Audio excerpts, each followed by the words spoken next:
Coach, what a performance by Kendrick, and once again to get another guy that was honored by the league's Player of the Week. That's all 5 guys. That's a great honor. Proud of proud of those guys.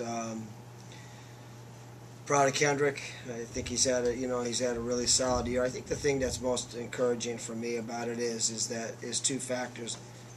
One is that we didn't have anybody on any kind of preseason picks from our league, and so therefore I'm happy to see their development. And the second thing is just how much better those guys have gotten from the beginning of the year to now. All 5 of those guys have made such great strides in fundamentals and game, in their improvement in their games, and they are to be commended. I'm proud of all of them. Would you say it's one of the best 5 starting that you've had in your coaching career? It's like some of the best 5 starters on the floor together. I'd have to think about that. I mean, I've had some pretty good basketball teams, so over my time. So this is a very, very good group. I'm hoping now for consistent play. It'd be nice if all those guys would here down the stretch. We've got 6 really, really tough games left against 6 really good teams, and there's a lot of basketball to be played. Obviously, it starts this week. But all that said, in terms of evaluation of a question like that, I'm very proud of our guys.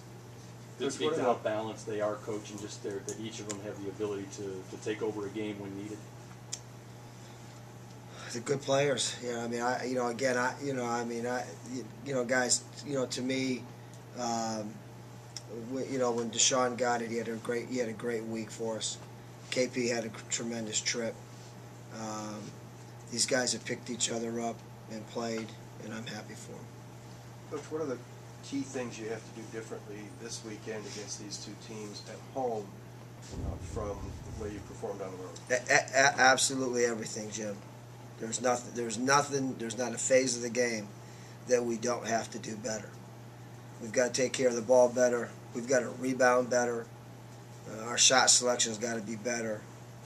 We've got to handle the moment better in terms of having big games here at home and against 2 really, really quality opponents. And everybody wants to say, well, Butler's not as good or whatever. The truth of the matter is that Butler's getting better shots this year. They just have a bunch of freshmen taking it rather than pros. They're a very, very good basketball team. Ask Stanford, ask Purdue, ask all those teams. So, if you don't come with your A game this week, you're not taking care of, you're not going to meet success, because both of these teams are, very, very, very good basketball teams and programs. And we have our hands full, and we've got to do everything better. When we played them last time, we did not perform well on any aspect of the game, and we've got to do it better. You talked about putting games in the rearview mirror. I keep talking about this, but you shake off this Purdue State loss and did 2 or 3 on the road last week. Can you address that and how big it was, especially huge, Joe, huge. I mean, it was. I worried about the Milwaukee game. I mean, obviously you're playing Saturday night. You're very disappointed. Did not play well. Didn't shoot the ball well. Didn't take care of the ball well. And now you're going into a building in Milwaukee that they never lose in.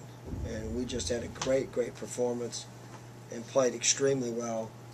A little disappointed in our week last week in the fact that we didn't take care of business at UIC. A lot of that was fatigue.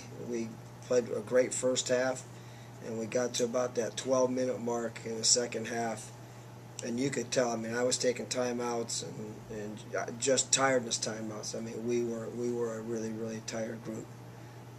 1 through 7, we were just exhausted, and I felt very fortunate that we did play. Although it was a week away, I thought it was very fortunate of us to be able to play Friday, Sunday, and get 2 days there, or Thursday, Sunday, I should say, where we could get Friday and Saturday off to get ready for Sunday's game. I thought that was that was a big deal for us because we were gassed after, 4 games in 7 days or 8 days. Coach, how aware are you guys of the standings now being in third place, and how important is that grabbing that 2 seed in the bye in the tournament?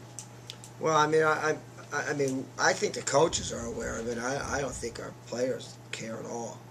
I think they look at it and they like to be third in the league. But if you ask them, about the seedings of the tournament and all those kind of things, we're just, we're really worried about Butler and Valpo. All that stuff is really, things that if you start thinking about that stuff and talking about that stuff as being a priority, things jump up and bite you. And, we're just, our focus is on 2 really good teams and 2 teams that handled us in their buildings. So we've got a lot of work cut out. Coach, you hit on Valpo just a little bit, just to, trying to get them, get even with them at home. I think Valpo, might be the best team in the league. I think Cleveland State's the best defensive team in the league. I think Valpo is probably the best team in the league in terms of really good defensive pressure, but they also can score the basketball. They put 5 guys on the floor at times. I think we're the only team in the league actually that can put 5 guys on the floor like they can that can score the ball. And they have a big time kid in the post that we just struggled with. Everybody in the league is, not us. The Van Wyck kid is as good as there is in our league in terms of a low post presence. So they've got it all. They got good defensive feet. They shoot the basketball. It would not surprise me at all if Valpo won. They've obviously already beaten Cleveland State, so it would not be a surprise for me at all to see them as a #1 seed. You know what I mean? They're very, very good. Coach, how important would it be to get at least 4,000, 5,000 fans in the stands for each game and make a loud atmosphere? No, obviously it would be great to have a great atmosphere and to play in front of that. And I think we will. I think these 2 teams are, obviously you have Butler with the name recognition, and Valpo goes back to their old conference. It should be a great weekend of basketball here, and an important week, and not only a great week. If we would be fortunate enough to take care of business this week, and Valpo, let's say, loses 2, then you're right there fighting for a very important spot in this tournament. So this should be a great week of basketball for Youngstown and for our program. Coach, correct me if I'm wrong, and I know you will. I think after the Cleveland State game, one of the things you were quoted as saying is that you didn't think the team handled the crowd very well, and it was a home crowd. If that's true, have you addressed that at all? You're just going to let it be?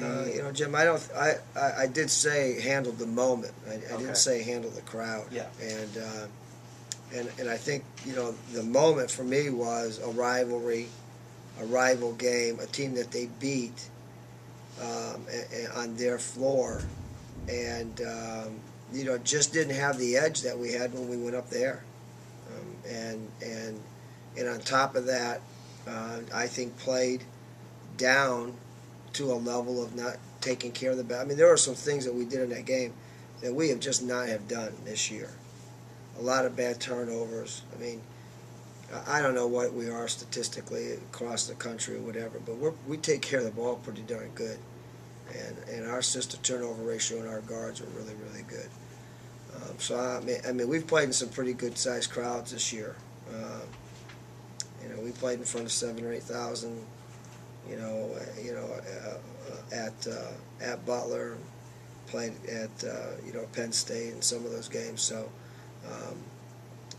I'm not sure it was the crowd as much as it was. I don't think we handled the whole situation, fighting for first place, what it takes to do that.